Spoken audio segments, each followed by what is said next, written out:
thrift shop purchase was this cute little Bunnykins mug. I did buy some Bunnykins bowls for my little granddaughters, and today I spotted one mug. The two handles makes it probably very easy for a child to hold, so love those. Think they were very pretty. The other thing that I managed to pick up was two Royal Albert side plates. This is the other pattern that I collect. It's Royal Albert Valdor. It's white with gold trim. And what my mother-in-law put me onto these, and what I like about them is that you could just about add anything you want to a white dinner set. You can add any color of placemats or table decor or anything like that. Everything works. So it's not as though I needed these. I spotted them, and I do have a full set of 12 of these of the Valdor, but it's always good to have one or two extra pieces in case you lose one. So that was I think I paid $6 for both of these. $3 for the mug and $3 for the two dishes. So very good buy.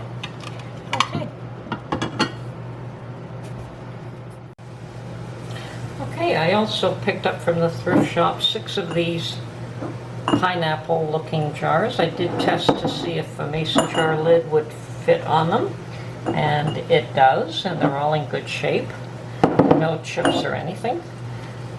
I picked these up for 6 for $5, and I don't know if I would want a pressure can in these, but I suspect I could use them for water bath canning for jam.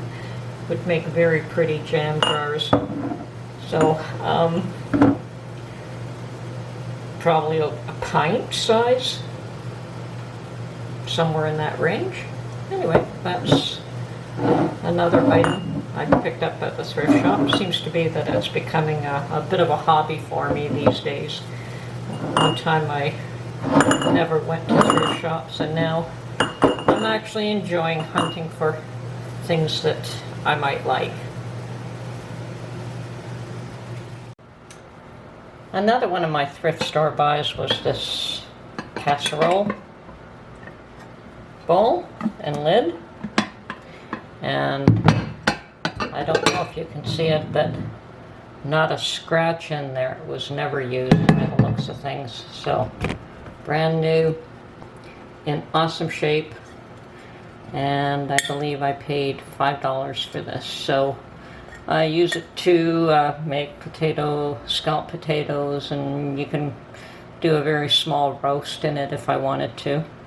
So yes, interesting buy. I had a very large one myself one time, but then when I moved I had to downsize and get rid of things, and it was badly used, so I did get rid of it. But this one is brand spanking new, and for $5 it was a great bargain.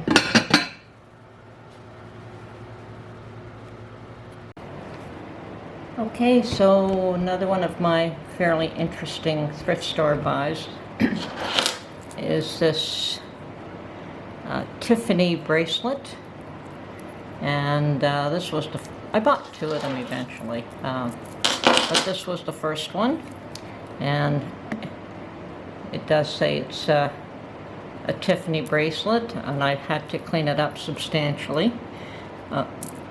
I don't know if it is authentic or if it's a copy that somebody made, but it doesn't matter. I paid $2 for this. I think that they probably didn't know what it was and put it in more or less the trash jewelry bin, which is where I found it. So when I found this one, I looked around for other ones, and about a month later I found this one, and it's also a Tiffany bracelet, and this medallion here was very yellow, and I think I paid $12 for this one, so not bad, even if they are knockoffs. No way of knowing for sure, of course, but the links are good. Everything seems solid. They appear to be real to me. The problem with sterling is that a lot of people don't like to clean it, and it does tarnish. So it can be a pain to clean them. I have seen them in the thrift shops many times, but they usually want minimum $30 and up. I saw one last week, very, very similar to this one. I asked the girl to show it to me, and there was a price tag of $79 on it, and I said, forget it, not for me. I'm not a big jewelry. I don't wear a lot of jewelry anyway. I'll probably end up giving these to my granddaughters at some point. So, yeah, these were two other very interesting thrift store buys. I don't always buy dishes, but yes, I always do look in the china department first.